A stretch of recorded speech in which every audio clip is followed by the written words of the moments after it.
2-3 दिवसा अगोदर मी एका मिनी ब्लॉगमध्ये दाखवलं होतं, की आमची ही पाण्याची जी टाकी आहे ना, ती फुल अशी भरून गेली होती, ओव्हरफ्लो होत होती आणि बस त्याच दिवशी पाणी आलं. त्यानंतर काही वरती पाणी चढलंच नाही.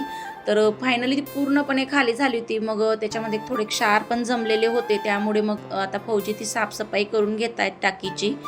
आणि ना खाली पाणी चालतं थोडा वेळ. मी जेवढं भरता येईल तेवढं खाली पाणी भरून घेते. पण प्रेशरने पाणी सोडलेलं नसतं ना, तर वरती पाणी अजिबात चढत नाही आणि पुन्हा तो पाण्याचा प्रॉब्लेम येतो. आणि त्यामुळे ना मला कपडे देखील हाताने धुवावे लागत आहेत. मला सर्फची एवढी ॲलर्जी आहे, अक्षरशः हातांना खाज यायला लागते. पण तरी देखील मला आता सध्या तरी हातानेच कपडे धुवावे लागत आहे, कारण वरती पाणी चढत नाही आणि फुल ऑटोमॅटिक मशीन आहे. म्हणून ते खालून असं म्हणजे पाणी वगैरे टाकून पण धुता येत नाही.